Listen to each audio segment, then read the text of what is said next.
E aí, meu companheiro? E Finalmente aí, deu certo. queridona? Estamos aqui. Você tá em casa? Eu tô em Natal, Ai, que tô delícia. aqui Ah, nesse calorzão. pois é, Como pois tá é. aí? Comendo Ah, camarão. acho que deu certo, ó. Tem um monte de gente já aqui com a gente. Ah, agora vai. Vamos lá, meu amigo. E aí, queridona? Saudade de você. Você tá bem? Saudade também. Tô bem, tô aqui nessa quarentena, Jura? cuidando. Doida pra ver vocês de novo.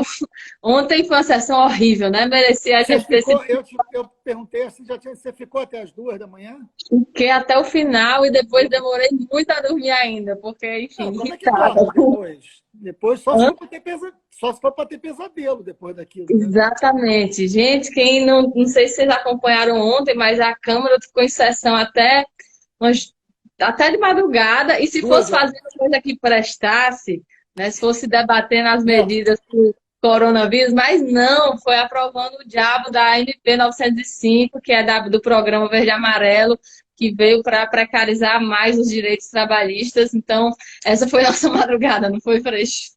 não, foi um horror, gente. Foi terrível, foi terrível. Porque, na verdade, a sessão estava marcada para 10 da manhã, aí ela não foi 10 da manhã, ela começou 2 da tarde. Mas desde 10 da manhã começou reunião. Eu fiz reunião de oposição, fiz reunião com um monte de gente, reunião de bancada. Então, assim, eu fiquei de 10 da manhã às 2 da manhã, eu não tinha mais posição para ficar, né? E só paulada. E assim, eu acompanho pelo iPad e no celular eu fico falando, fazendo. Então, assim, você fica igual um doido. Chegou uma hora, minha filha, que está aqui comigo, minha filha chegou aqui, era meia-noite, ela falou o seguinte: eu não estou acreditando que você não está agarrado nesse negócio. Eu falei, está longe de acabar, né? Aí 2 da manhã, agora uma pauta. Eu fiquei muito chateado ontem, briguei demais ontem. Hoje já fiz as pazes com a metade, pelo menos. Mas é um absurdo, Natália, em plena pandemia, no momento onde a gente sabe que os leitos morreram 200 pessoas, 204 pessoas ontem, e hoje mais 200. Ou seja, em 48 horas, 400 brasileiros perderam a vida. E nesse momento, a gente com uma cacetada de coisa importante para votar, uma cacetada de coisa séria para fazer, os governadores dos estados preocupados, o que a gente aprovou na 419 não é suficiente. Essa pandemia está chegando agora nos lugares mais pobres, está chegando agora em lugares onde tem maior concentração de idosos, que é uma grande preocupação da gente. Então, assim, o que está por vir é pior do que a gente já viveu. Sabe, nesse momento, a gente ficar 12 horas de sessão, eu não estou reclamando de ficar 12 horas de sessão, mas ficar 12 horas de sessão para votar redução de valor de fundo de garantia na hora de mandar o trabalhador embora, para votar o fim de periculosidade, para votar contra acidente de trabalho trabalhador. Ah, sinceramente, sabe, assim, votar um negócio com uma agenda de patrão. Parece até que os patrões estão doidos para oferecer emprego nesse momento. Não é verdade, não vão oferecer, isso não vai acontecer. Nós vamos enfrentar uma crise econômica brutal nesse momento, violenta nesse momento. Sabe? Então, flexibilizar, fazer reforma trabalhista nessa altura do campeonato, tudo bem, eu entendo lá que uma parte do Congresso tem compromisso com o mercado, tem compromisso com determinado setor empresarial, mas é desumano. Nesse momento, votar isso é desumano. Em qualquer outro momento, eu votaria contra e brigaria. Mas nesse, é desumano, é completamente desnecessário. Enfim, nas conversas hoje, meio que pactuou que a pauta será uma pauta de acordo durante um bom tempo. Tomara. Importante. Foi muita covardia ontem, porque, para quem não sabe, a gente está trabalhando à distância, né? A gente está fazendo sessões virtuais, e isso limita muita coisa. Por exemplo, é muito importante quando vai ter esse tipo de votação lá na Câmara, a presença do povo, a possibilidade de os grupos que vão ser impactados irem lá para a Câmara, conversarem com os parlamentares, conversarem com a presidência, estarem junto ali na hora da sessão, e isso está absolutamente fora de cogitação, né? Não está tendo nenhuma possibilidade de participação popular nesses É. processos. E nos nossos próprios instrumentos de obstrução, eles ficam quase simbólicos, né? Porque quando é lá, a gente consegue obstruir, atrasa um pouco a votação, enquanto isso vai parte para negociações, e aí uma obstrução virtual é quase simbólica, né? Porque enquanto a gente está obstruindo, as pessoas estão em casa, podendo até fazer outras coisas, e é só esperar o tempo passar e aí vai todo mundo apertar lá o voto do celular.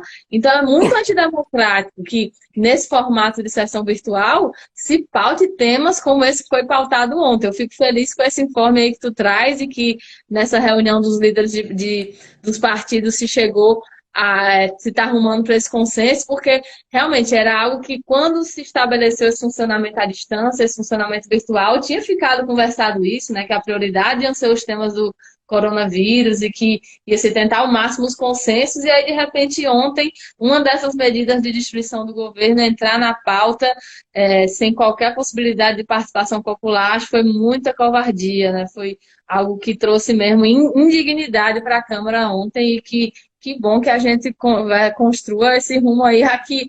Imagina, uma reforma administrativa ser votada agora, no meio da pandemia, com esse formato virtual. Seria muito absurdo, né? A gente tem que lutar mesmo, garantir para que não haja esse tipo de pauta durante esse nosso funcionamento virtual. Exatamente. Você sabe que ontem eu acabei não conseguindo participar, mas minha equipe participou. Nós criamos lá antes da pandemia, nós criamos a frente, você vai estar nisso, nós criamos a Frente de Defesa da Democracia. Isso pode parecer estranho, né? Mas nós conseguimos a assinatura, eu coordenei isso, a Frente de Defesa da Democracia, junto com diversos movimentos sociais, e você também vem dos movimentos sociais, como eu venho. Depois a gente vai falar um pouco sobre isso, a relação com esses movimentos sociais e o quanto isso é importante na democracia. Mas nós criamos isso antes da pandemia com a ideia de fortalecer a participação da sociedade civil nas decisões do Congresso, o que é muito importante, porque Brasília já é construído para, de alguma maneira, afastar. É longe, não é fácil. Né? Você não circula pelo Congresso como circula pela Câmara de Vereadores ou circula pelas Assembleias Legislativas Estaduais. Então, os deputados federais já estão mais distantes, já é uma preocupação grande que a gente tem nesse sentido. Então, nesse ponto, a gente criou a Frente de Defesa da Democracia. Primeiro que a democracia está ameaçada no governo Bolsonaro, porque é uma pessoa que vive elogiando a ditadura e vive ameaçando com possibilidade de estado de sítio. Agora, eles ontem estavam preocupadíssimos de como que a sociedade civil vai participar das decisões do parlamento em sessão online. Porque quando não é a sessão online, tem as audiências públicas, tem as comissões, a sociedade civil participa, né? Tem sempre representantes da sociedade civil dentro do Congresso Nacional. Mas sessão online, como é que a sociedade civil participa? Não participa. Então há um distanciamento ainda maior do poder, né, para o povo. Isso é uma preocupação grande também, né? E normalmente, como tu disse, né, lá já é de difícil acesso. Sempre eu conto, quando o pessoal me pergunta como é que é lá, sempre eu conto que no plenário da Câmara, se explodir uma bomba lá fora, se tiver 1 milhão de pessoas protestando lá fora, a gente não escuta. É algo isolado mesmo, feito para a gente não, né, nem se sabe o que está se passando ali. E aí agora, pronto, né, com esse formato virtual, isso foi potencializado de forma absurda. E é muito importante que a frente pense nisso mesmo, porque a gente não sabe quanto tempo vai durar, né? Quantas semanas mais a gente vai ter nesse formato? Até que mês a gente vai ficar funcionando assim? Em algum momento, outras pautas vão ter mesmo que entrar, e como vai ser? Então, as comissões, por exemplo, tem que começar a voltar a funcionar. A gente está tratando prioritariamente do coronavírus, mas o governo, por outro lado, dentro de cada uma das suas pastas, não está parando de atacar, por exemplo, o ministro da Educação não está parando de atacar as entidades científicas, né, fazendo medidas que impliquem corte de bolsas. Essas coisas continuam acontecendo, né? A gente precisa que as comissões voltem, que a gente volte a ter os fóruns de tomar as medidas em relação a isso. Que tempos, né, Freixo? A gente chegou na temporada. A gente não sabe até quando isso vai durar, né? Exato. A gente não sabe, assim, não há previsão. Eu estava ouvindo agora o Mandetta falando ao vivo, né? Eu estava assistindo. Aliás, diga-se passagem, não se sabe até quando que o Mandetta será ministro, e é inacreditável. E não vai aqui nenhuma fala de aliado do Mandetta. Eu não conheço nem Mandetta pessoalmente, mas, evidentemente, eu não tenho uma trajetória política de afinidade com o Mandetta. O Mandetta nunca foi um defensor do SUS, ele é um aliado, ele é um deputado do DEM. Mas, independente disso, Natália, neste momento de pandemia, 200 mortos por dia, oficialmente, o presidente querer trocar o ministro da saúde, isso não aconteceu em nenhum lugar do... Qual foi o lugar do mundo, me diga um, lugar do mundo que o ministro da saúde, que o representante da saúde, enfrentando a pandemia, dedicado exclusivamente a isso, foi trocado. Não teve nenhum lugar do mundo que isso aconteceu. É insano. É um desrespeito. É o Bolsonaro só pensar na carreira dele, é o Bolsonaro só pensar numa lógica de poder. É um desrespeito à vida dos brasileiros. E eu não estou falando isso para defender o Mandetta, eu estou falando isso para defender a vida do povo, que a troca do ministro agora vai prejudicar todo que já foi feito, né? A questão da ampliação dos leitos. É impressionante. Assim, não se pode imaginar um negócio desse. Mas, enfim, é grave. E como o Bolsonaro faz nossos padrões, é uma coisa, é um poço que o fundo é tão embaixo que a gente se vê, de repente, ponderando, por exemplo, a permanência do ministro que tem esse histórico, né, de ter sido contra o SUS, ter sido contra a presença dos médicos cubanos no Mais Médicos, ter votado a favor do congelamento dos gastos, do congelamento dos investimentos, né, na PEC do teto dos gastos, e ainda assim é um governo tão desastrado, né, um presidente tão anti-ciência, que essa pessoa é o que tem de mais razoável dentro do governo para, pelo menos, considerar que a Organização Mundial da Saúde, por exemplo, está dando orientações que merecem atenção e merecem ser seguidas. Né? Esse nível de fundo do poço que o governo Bolsonaro é. Em tempos normais, a gente queria Mandetta fora para que entrasse alguém que desse o mínimo de valor ao SUS. Mas nos tempos que a gente está vivendo, né, de um presidente que mente e mente e mente para tentar orientar as pessoas a caminharem para um abismo, né, para um matadouro, basta ser alguém que tenha um mínimo de acordo com os parâmetros científicos. Imagina se entrar um Osmar Terra. Imagina se entra... Eu já tive com ele em audiência pública, né? Ele era ministro da cidadania e a gente foi tratar sobre e era questão também relativa à ciência e à saúde, que era o uso medicinal da cannabis. A participação dele foi assim, surreal, né? Surreal de anti-ciência, de não ter o menor pudor, de mentir na cara de todo mundo, de inventar dado, para deturpar e manipular a discussão. E aí imagina um cara desse conduzindo o Ministério da Saúde no meio dessa crise. Realmente é a prova de que nesse governo, nada é tão ruim que não possa piorar. É verdade. Eu costumo chamar de Osmar Trevas, mas eu acho que não vai ser. O que eu estava lendo é que ele está procurando alguém de São Paulo, porque ele está pensando em concorrer, em dar resposta ao Dória, alguém que, enfim. Mas não importa, ele pode conseguir um bom profissional, mas trocar agora, muda a gestão, muda contato, a gente não tem tempo a perder no tratar da vida, sabe? Então, assim, eu não estou preocupado que o ministro vai dar certo ou vai dar errado no governo Bolsonaro. Não é pelo governo, é porque o que está em jogo é a vida das pessoas. É muito insensível, é muito doentio, né? De uma cabeça doente que tem o presidente. Mas, enfim, agora, você tocou num ponto, você falou do impressionante, eu só chamo o ministro da Educação do impressionante ministro, né? Para provocá-lo, evidentemente. Mas o impressionante ministro, ele impressionante. Assim, imaginar que nesse momento você vai ter a troca do ministro da Saúde, vai ter a manutenção do ministro da Educação, é sinal de tudo trocado nesse país.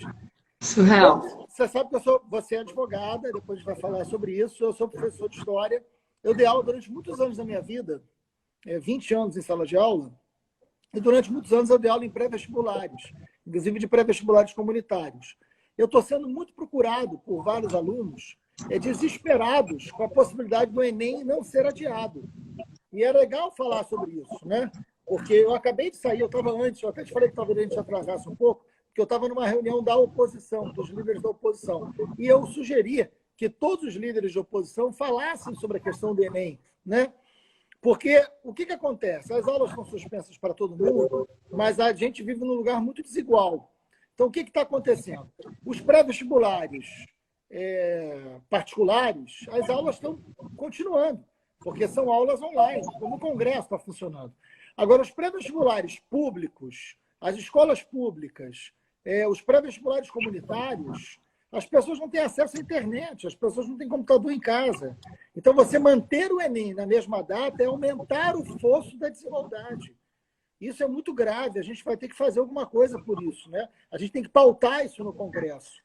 Agora, pena que o ministro da Educação é alguém de outro planeta, né?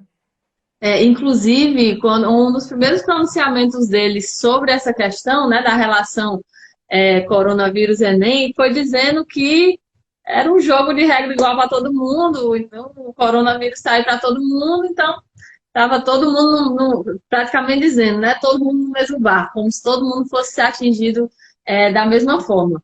E aí aquele descolamento da realidade que os membros desse governo fazem questão de mostrar.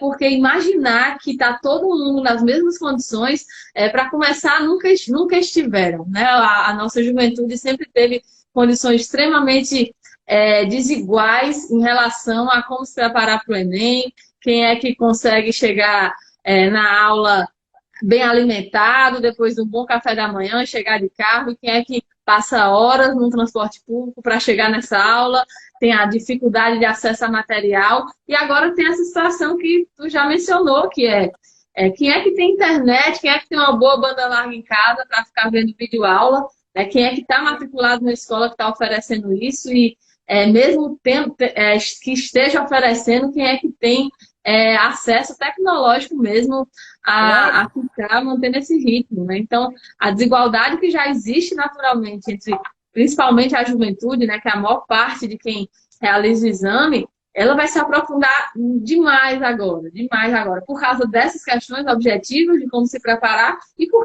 causa de como cada família está sendo afetada mesmo por esse momento, né? A gente está fazendo lá no Congresso todo o esforço de aprovar medidas que protejam essas famílias trabalhadoras nesse momento, mas a gente sabe que vai ser muito difícil, né? Vai ser muito duro, né? Vai ser um grande estrago, as pessoas vão passar, já estão passando por situações muito difíceis, e aí isso reflete, inclusive, nisso, né? No preparo dessa juventude para realizar a prova. Então, essas condições desiguais precisam, sim, trazer o debate sobre um calendário novo, enfim, sobre como a gente vai lidar com isso para não deixar que o Enem 2020 seja esse fosso, né, que vai aumentar a desigualdade no acesso à universidade pública. É isso. E tem gente aqui perguntando assim sobre taxação de grandes fortunas. Nós temos esse projeto, inclusive dentro da oposição, foi coordenado pelo Fontana, que é um excelente deputado do PT, lá do Rio Grande do Sul. A gente tem uma proposta concreta, eu tenho conversado, porque antes da pandemia, nós tínhamos a reforma tributária em discussão na casa, né? Eu sou membro, inclusive, da comissão da reforma tributária. E lá a gente estava avançando em vários debates, porque se deixar a reforma tributária que a casa vai fazer não é uma reforma tributária que vai enfrentar a questão da progressividade ou da regressividade dos impostos, porque o Brasil é um país muito desigual e a gente sabe que quem mais paga imposto é o pobre, porque é um imposto sobre consumo. Só o Brasil e a Estônia não cobram taxação sobre lucros no imposto de renda. Isso é uma coisa que está pronta. Eu conversei com o deputado Aguinaldo, inclusive, que é um deputado líder da maioria, que é um deputado da Paraíba, e eu falei com o Aguinaldo, Aguinaldo, no tema da taxação das grandes fortunas, se a gente for no imposto de renda sobre lucros e dividendos, isso já está pronto. Isso está pronto, porque a pessoa declara, só não cobra. Porque o Brasil, por alguma razão, não cobra. Mas, por alguma razão que nós sabemos, não cobra. Mas isso já está lá, já está pronto. É só você tomar a decisão. A partir de agora, vamos cobrar uma determinada taxa sobre quem tem lucro no imposto de renda. É pegar o imposto de renda, quem é que tem lucro? Você paga. É isso que a gente está falando. E quando a gente está falando de taxar grandes fortunas, a gente está falando de grandes fortunas mesmo. A gente não está falando de uma classe média, a gente está falando dos bilionários. A gente está falando de um percentual muito pequeno da sociedade que não paga um valor adequado de herança, né, que não paga imposto de renda sobre lucros. Num país desigual como o nosso, a gente poderia estar arrecadando isso. Primeiro que isso deveria ser feito em qualquer situação. Mas agora, na situação de pandemia, que a gente precisa de recursos para aumentar a lei, para pagar profissional de saúde, para pagar médico, isso é fundamental. Né? Então, isso está na nossa pauta, isso está na nossa agenda. Agora, não é simples, porque tem uma parcela significativa do Congresso que não olha isso com bons olhos, porque, evidentemente, defende do lado de lá. Mas é luta a ser travada. É luta. E esse é um tema fundamental, né? Sempre foi bandeira dos nossos partidos, do PSOL, do PT. E às vezes a gente pega até a dimensão do que é que significa. Então, o que é que significa uma pessoa ser milionária? O que é que significa uma pessoa ser bilionária? E aí tem uma comparação que eu sempre escutei, achei genial, acho muito pedagógica, e sempre faço. 1 milhão de segundos é quanto? 1 milhão de segundos é mais ou menos 12 dias. Né? E 1 bilhão de segundos são quase 32 anos. 32 anos. Quando a gente está falando de 12 dias para 32 anos, é a diferença entre um milionário e um bilionário. E a gente tem gente bilionária no país que é isenta. Como é surreal. Como é que quem compra um saco de... Quem compra um lápis paga imposto quando está comprando um lápis. E quem é bilionário não paga, não paga. E aí, para piorar essa comparação, né? 1 milhão, 12 dias. 1 bilhão, 32 anos. Aí a gente vem para quanto foi a injeção de dinheiro para ajudar os banqueiros aqui na pandemia? Mais de 1 trilhão. E sabe quanto é 1 trilhão, meu amigo Freixo? Mais de 31 milênios. Mais de 31 milênios. É esse nível de surrealidade, de qual é a prioridade que esse governo dá quando toma de imediato medidas de injeção de mais de 1 trilhão na economia para ajudar os bancos e demora esse tempo todo que a gente viu demorar para implementar o auxílio básico emergencial que a gente lutou muito para conquistar a sua aprovação lá na Câmara. E fez essa injeção de dinheiro, né, para os banqueiros, para sequer isso ter repercussão e efeitos práticos, porque os bancos estão simplesmente agindo da forma mais canalha possível nesse momento, né, que mesmo que a gente dê esse incentivo, as empresas, as pequenas empresas, as médias empresas estão denunciando que não estão conseguindo crédito, não estão conseguindo tomar empréstimo, que os juros aumentaram. Teve gente que foi receber o auxílio emergencial e teve o que tinha lá de dívida naquela conta abatido do valor, né? Que é uma coisa que a gente também está denunciando e tentando que se formalize uma regra de que isso não possa. Então, realmente é um nível de desigualdade, de inversão de prioridades que agora na pandemia se expõe mais, né? Escracha mais como é injusto e é indigno que a nossa população viva sob um sistema desse tipo. Agora, você sabe que uma das coisas que mais me deixou irritado ontem, na votação da MP, né, 905, é que tinha a carteira verde e amarela e tinha mudança da CLT. Né? Eles mudaram dezenas de artigos da CLT. E uma das coisas que eles mudavam era a carga horária do bancário. Né? E eu tinha tido várias conversas, porque eu fiquei em Brasília um mês, né? Fiquei lá um mês, principalmente por causa do renda básica, eu achava que eu tinha que estar em Brasília, foi bom ter ficado lá, mas agora você não pode nem entrar no plenário direito, não pode mais falar no microfone, não faz sentido ficar em Brasília. E está tudo pelo computador. Mas é curioso, porque o renda básica foi uma votação histórica da gente ali. Foi muito importante, com todas as contradições que tem o Congresso, ter aprovado o renda básica foi muito, muito importante. Isso. Agora, ter mexido no horário do bancário nesse momento, eu fui bancário. Quando eu tinha 18 anos, antes de ser professor, eu fui bancário. Assim, no momento em que os bancos estão dando entrevista, né? É só olhar a última entrevista do representante da Febraban, dizendo que os bancos vão ter que cobrar juros, você fazer uma votação em que você aprova mudança de carga horária de bancário, não, assim, é quase surreal, né? Porque não faz o menor sentido. Como é que você mexe na carga horária do bancário no momento em que a casa não consegue taxar banqueiro? Isso é muito sintomático, isso é muito revelador, né, de para quem se governa.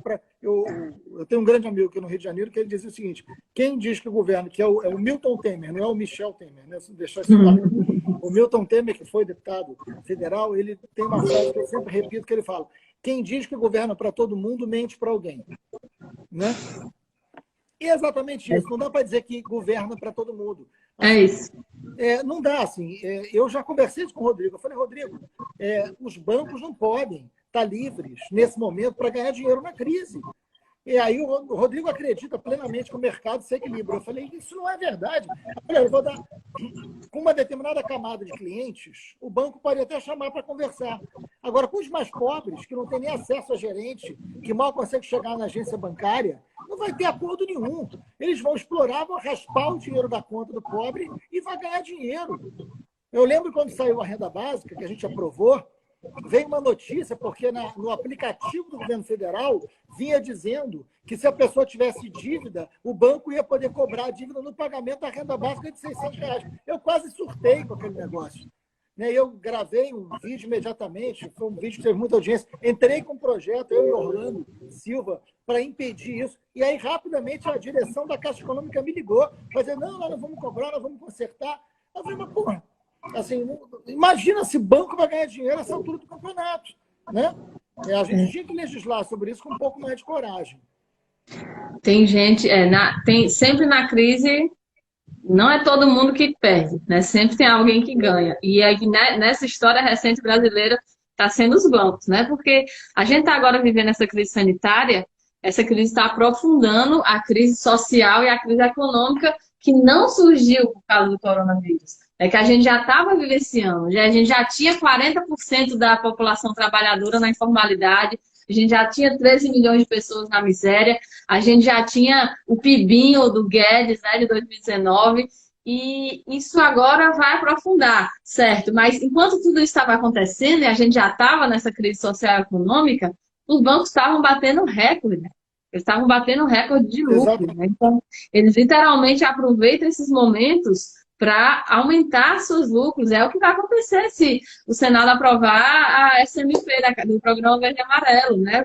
Arrumar um jeito de explorar mais os bancários nesse momento.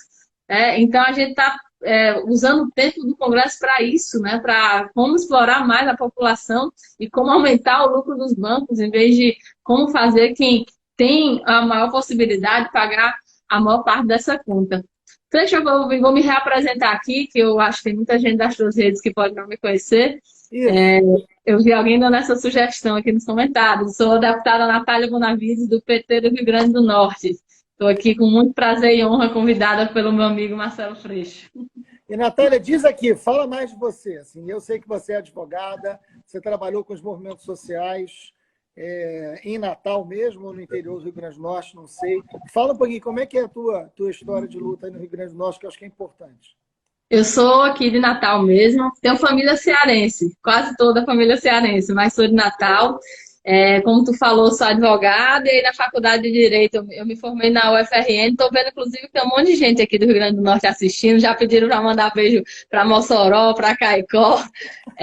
Na universidade eu fui do movimento estudantil, do Centro Acadêmico de Direito, e fui de um projeto massa que a gente tinha lá de educação popular em direitos humanos. Que aí foi algo que me marcou profundamente, né? Foi quando eu comecei a ler mais Paulo Freire.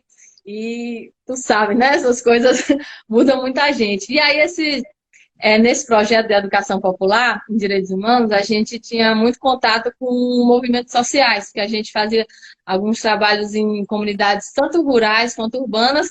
E aí foi a partir daí que eu conheci, por exemplo, o MST, né? O Movimento dos Trabalhadores Rurais Sem Terra, o movimento que a gente tem aqui do Sem Teto, o movimento da população em situação de rua.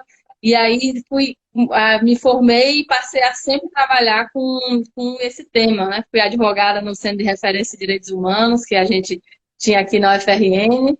Inclusive, sempre fui admiradora do seu trabalho, né? Desde muito antes de ter o privilégio de agora ser sua colega na Câmara. Para mim, você sempre foi uma referência, né? Porque eu também militava na área dos direitos humanos. Não é no primeiro dia no dia da nossa posse, eu já fui tirar selfie com o Freixo, gente. Fui logo comentar mesmo, no domingo. Vocês também iam fazer isso. E aí, né, foi nesse processo que eu passei a trabalhar junto desses movimentos sociais, a gente fazia assessoria jurídica popular e são movimentos que estão andando lado a lado com a gente até hoje, né, nessa luta. E aí me filiei ao PT em final de 2011, começo de 2012, não imaginava nunca que ia ser candidata a nada, não esperava que isso ia acontecer na minha vida, mas às vezes a conjuntura chama, né? E aí, em 2016, eu fui candidata a vereadora em Natal, e aí deu certo, né? Fui vereadora por 2 anos, 2017, 2018, e 2018 a gente analisou que a conjuntura nacional estava pegando e que era, enfim, onde eu mais podia contribuir. E aí pronto, fui candidata a deputada federal e Encontrei com você, né, que era referência na militância dos direitos humanos, agora meu colega de trabalho na Câmara dos Deputados. É um pouco essa história. Sim, para quem não sabe, o primeiro voto que eu dei na Câmara dos Deputados para qualquer coisa foi para Freixo, presidente da Câmara. Foi nosso candidato a presidente. Olha aí, a gente está aí, Rodrigo Maia presidindo a Câmara, podia ser Freixo, né? Seria o nosso sonho. E a gente votou nele. Meu primeiro ato na Câmara foi votar É nesse companheiro. verdade. A gente não chega lá, companheiro. A gente ainda vai tirar esse centrão que se chama, né, essa direita que se chama de centrão do comando dessas instituições. Esperamos. Não, e a gente, enfim, aquilo lá é muito complexo, né, Natália? Não é, é um negócio impressionante. Eu fui deputado estadual eu nunca fui vereador. Eu nunca fui vereador, eu fui militante minha vida inteira. E hoje é um dia curioso. Hoje é aniversário de duas pessoas que eu fiz homenagem, inclusive, no Instagram. Hoje é aniversário do Henrique Vieira, que é o pastor Henrique Vieira, que você conhece. E o Henrique foi meu aluno quando ele tinha 15 anos. Foi mesmo. Eu fiz uma homenagem para ele hoje no Instagram, depois você vê lá. Ele me ligou chorando, né? Que foi super bonitinho. E hoje é aniversário da Julita Lengruber, que foi a minha grande referência na luta por direitos humanos no Rio de Janeiro. Né? Os dois fazem aniversário exatamente hoje. E eu também fiz homenagem lá, porque eu acho que a gente não pode perder essas relações de afeto, sabe? Essas relações de carinho, de dizer, poxa, eu gosto tanto de você, porque a política vai embrutecendo a gente, né? A política vai tornando a gente muito frio por um lado, muito rude por outro, muito armado, né? Assim, e a política virou esse acidente histórico, né? Que é a eleição do Bolsonaro. Também trouxe um ingrediente de ódio para dentro da política, de violência, que é muito inaceitável. A política tem sim que ser o espaço da diferença. A política tem sim que tem que ser o espaço das ideias, da troca de ideias, do convencimento.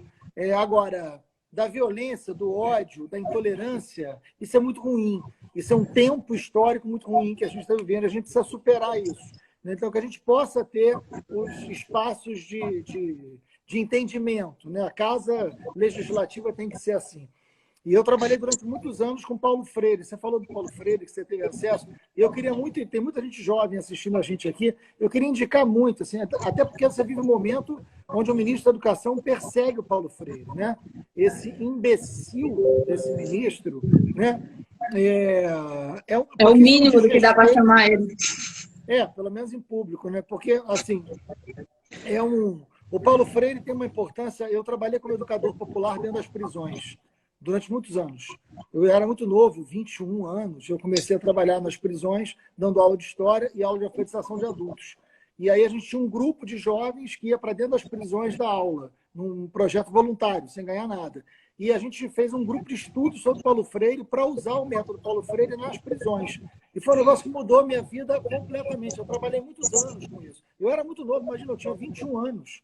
Né? Eu tenho 53. Né? Então, a gente leu toda a obra do Paulo Freire e a gente aplicou a lei do Paulo Freire. E é muito transformador. Eu queria sugerir muito a quem está assistindo a gente que lesse Paulo Freire, que entendesse o que ele está querendo dizer com aquela pedagogia. Eu acho que é uma bela oportunidade de entender o que é esse Brasil profundo. Para mim também, viu? Para mim foram leituras que fizeram parte da minha formação de um jeito muito importante. Você estava falando de aniversário, não sei se o pessoal que está assistindo a gente sabe que o seu foi agorinha, né? Dia 12. Viu, pessoal? Deixe os seus parabéns e abraço. E isso tu falou da afetuosidade, né? Eu lembro sempre aquela frase de Tchê, que é batida, mas ela diz muita coisa, né? Endurecer sem perder a ternura. E eu conecto sempre muito isso com os textos de Paulo Freire, porque ele falava sempre de amorosidade. Né? Ele falava sempre, inclusive, de educação como um ato de amor. Eu acho que isso foi muito marcante. E tem outra coisa que Paulo Freire sempre falava, que eu tenho lembrado toda hora, né? Em várias conversas que eu tive nesse período recente, eu estava remetendo a isso porque todo mundo está chegando, eu tenho certeza que para tu também. Um pouco desesperançoso às vezes e com muita raiva, né?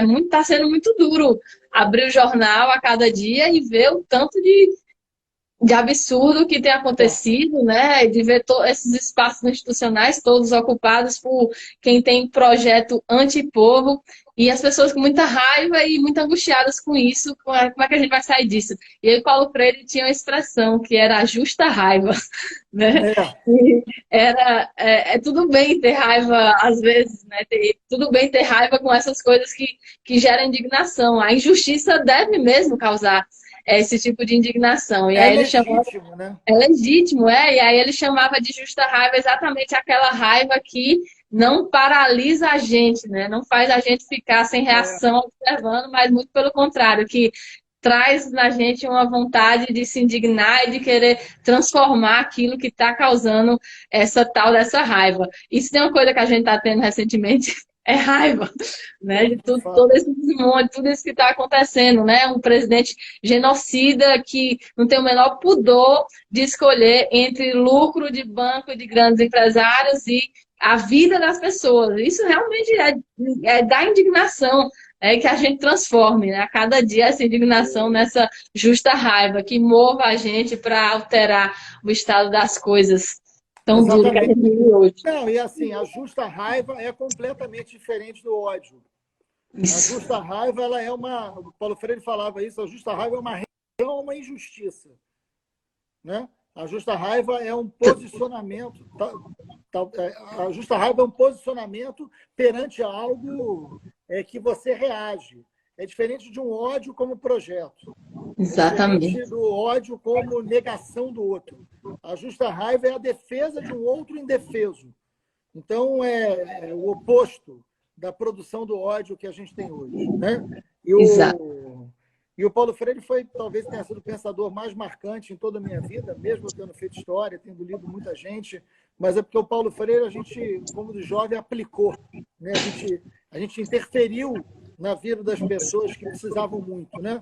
Então, eu lembro perfeitamente o que significava no cárcere aquelas pessoas que nunca tiveram a escola como algo com algum nível de significado na sua vida, descobrir o significado da leitura e aprender a ler o mundo, como Paulo Freire dizia. Né? É preciso ler o mundo, é preciso entender o mundo. Você imagina uma pessoa encarcerada aprender a ler o mundo e aprender a se enxergar no mundo que o encarcerou e que ele está encarcerado por alguma das suas ações.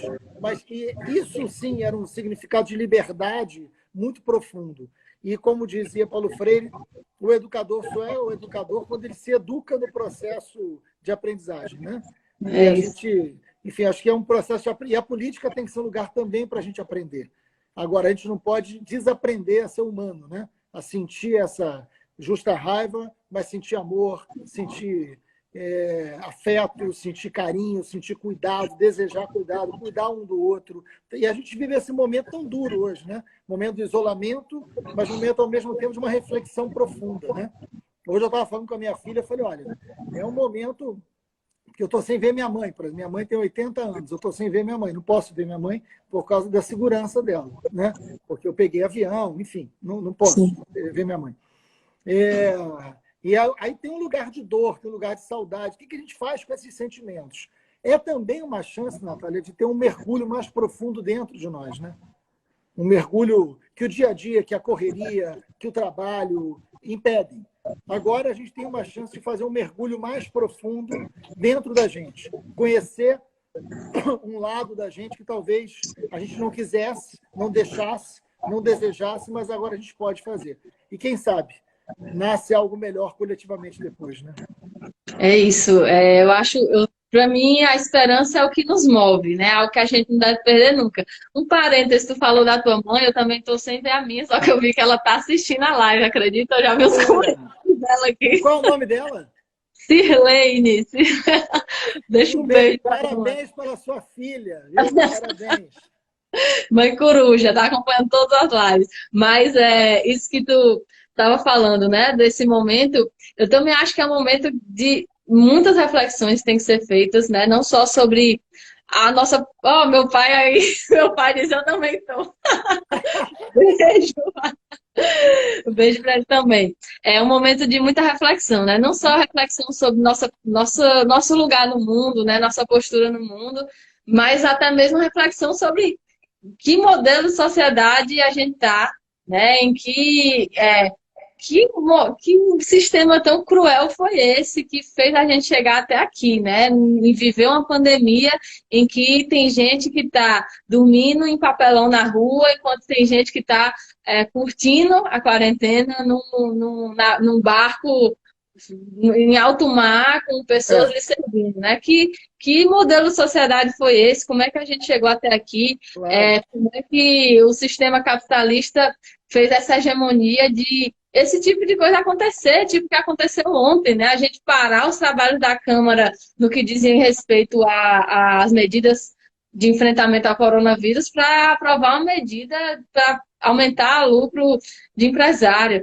E aí eu acho que esse momento de reflexão que tu traz é muito importante para isso, né? E nós que estamos nos partidos de esquerda, nos partidos de oposição, a gente tem esse papel também nesse momento de provocar e fomentar essa reflexão de como as coisas estão muito erradas, né? As prioridades são muito invertidas e isso não é iniciação, né? Na verdade, isso é o que é esperado de um sistema como esse, é o resultado, isso é o capitalismo funcionando. Então, que é o que a gente está vendo no mundo, né? Muitos governos neoliberais reconhecendo a importância do papel do Estado, reconhecendo a importância de que famílias, que a classe trabalhadora não fique desprotegida num momento de crise como esse, que a gente consiga juntar, fomentar essa reflexão para a gente começar a pensar assim em outro modelo, né? Outro mundo é possível, outra sociedade, outro tipo de sociedade que não seja esse que faz as pessoas escolherem entre lucro ou vida, né? Entre trabalhar ou pegar doença, entre, como diria Bolsonaro e Paulo Guedes, ou trabalho ou direitos. Isso é surreal, isso não é esse tipo de escolha que deve estar posta para a nossa população, né? Nossa população merece muito mais do que isso. Exatamente. Não, e assim, a gente está num momento de muito... Natália, tem gente pedindo você casar. Você está fazendo tanto sucesso que entrou assim, Natália, casa com... Tem gente pedindo casamento assim, na live. Eu vi a gente dizendo, Freixo, meu crush. Seria inédito. Imagina alguém casar numa live assim. Bom, não estou pedindo aqui. Mas olha, mas isso é bacana também, né? Porque a gente não tem que abrir mão do humor, a gente não tem que abrir mão da vida, a gente não tem que abrir mão do carinho da família, né? Um beijo na sua mãe, no seu pai. Isso é muito importante, porque a razão da gente estar na política é para o mundo ser melhor. É para o mundo ter mais afeto, é para o mundo ter mais carinho, é para as pessoas cuidarem melhor uma das outras, é para não ter tanta desigualdade. Eu trabalhei minha vida inteira, eu venho de um lugar muito pobre, né? E eu trabalhei minha vida inteira em favela, em presídio, nos lugares mais vulneráveis que você possa imaginar, né? A minha preocupação maior nessa pandemia é o que vai acontecer com as favelas do Rio de Janeiro, com quem eu passo o dia inteiro conversando. Hoje eu conversei com o pessoal da Rocinha, o pessoal da Maré. Não chegou ainda em larga escala. A gente já teve gente morta em Vigário Geral, em Manguinhos, na Maré e na Rocinha. Teve em outro lugar também. Enfim, a gente está aqui conversando mas, sabe, a gente fala assim, fique em casa, lave as mãos. Uma quantidade enorme, Natália, de gente que não tem água em casa. Exatamente. Não como. Fique em casa. São 10 pessoas que moram numa casa de um cômodo. Então, ficar em casa, se não tiver ajuda do poder público, se não tiver cesta básica, se não tiver renda básica, essas pessoas, ninguém vai ficar em casa passando fome e morrer de fome. Então, a gente precisa construir o direito das pessoas não contraírem o vírus, de ficar em casa. E o isolamento é muito importante. Tem que ficar em casa, tem que isolar. Por quê? Porque se todo mundo pegar a doença ao mesmo tempo, não tem leito, não tem remédio, não tem ventilador e as pessoas vão morrer. Então é disso que a gente está falando. O Bolsonaro ele é criminoso, o Bolsonaro é um genocida. Por isso, porque ele está desaconselhando as pessoas a fazer aquilo que toda a equipe médica está falando. Não pode todo mundo pegar a doença ao mesmo tempo. Por quê? Porque não tem como tratar todo mundo junto. É por isso. É só por isso. Não é difícil de entender. Né? Mas ele só se preocupa com ele, é o cara mais egoísta que a vida política já nos ofereceu. Né? Ele só pensa nele, no projeto dele, na eleição dele, é um doente nesse sentido, e a gente está aqui tentando salvar a vida. Né? E que bom que o Congresso, mesmo com todos os problemas, está funcionando e está respondendo a isso. É isso, e eu não podia concordar mais contigo, a gente tem que tratar isso como direito, é isso, né? A gente tem serviços essenciais que tem que permanecer funcionando, de saúde, de alimentação, mas tirando isso, a gente precisa ser considerado um direito que os trabalhadores possam ficar em casa, que os trabalhadores possam não se expor a se contaminar e a contaminar outras pessoas. A gente não tem como, não dá para cansar de falar disso, de explicar qual a dimensão da canalice que tem sido a postura de Bolsonaro. O mundo todo já fez uma relação direta entre as medidas de isolamento e um maior ou menor número de mortes que acontecem mais rapidamente e menos rapidamente. A gente está vendo cenários distópicos, assim, surreais em outros países. Vimos na Itália, estamos vendo no Equador, de corpos na rua, de não ter onde enterrar, não ter onde colocar no cemitério, de as pessoas, as famílias passando dias com o corpo de um ente seu em casa, porque não tem como levar esse corpo para o cemitério para dar um destino. Isso é assim, é a distopia, né? É realmente algo que a gente nunca imaginou viver. Eu, pelo menos, nunca tinha imaginado que a nossa geração ia passar por isso e que está acontecendo aqui do lado. Aqui do lado, e enquanto isso, o Bolsonaro insiste em ter uma postura que vai incentivar que a gente arrisque chegar num nível desse, né? Isso é muito surreal, assim. Quando a gente fala Bolsonaro genocida, não é uma palavra de ordem vazia, é porque a postura dele está trazendo, né? Está levando, fazendo com que o isolamento afrouxou aqui em Natal, foi visível, né? Foi visível como as pessoas relaxaram mais depois de uns pronunciamentos que ele fez. Eu conversei com várias pessoas de outros estados e também ouvi isso, né? Que teve realmente um impacto, influenciou a conduta das pessoas quando ele falou naquilo. Então, essa postura realmente, né? Ele já fez tanta coisa ruim, já falou tanta coisa desgraçada, e eu acho que a forma como ele está se comportando nessa pandemia está como que sendo o ápice dessa trajetória de morte, né? Dessa trajetória de necropolítica que ele tem. E está se coroando aqui com a postura dele nesse momento da pandemia. Não é à toa que o mundo todo está enxergando ele como o pior governante, o governante que está pior lidando com... É uma vergonha, né? E é uma vergonha que vai ter impactos concretos na vida do nosso povo.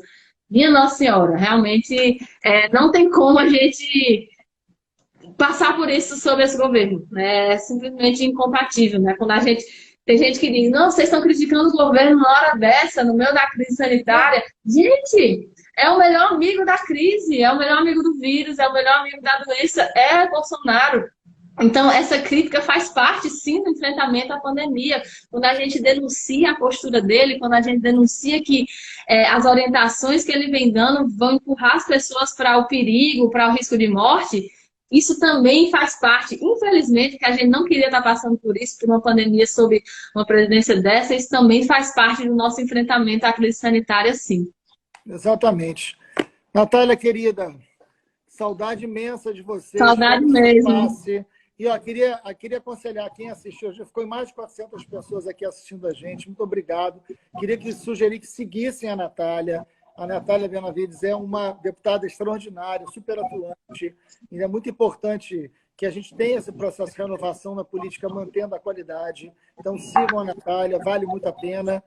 E eu tomara que a gente consiga passar por isso da melhor maneira possível. Vai ser com dor, né?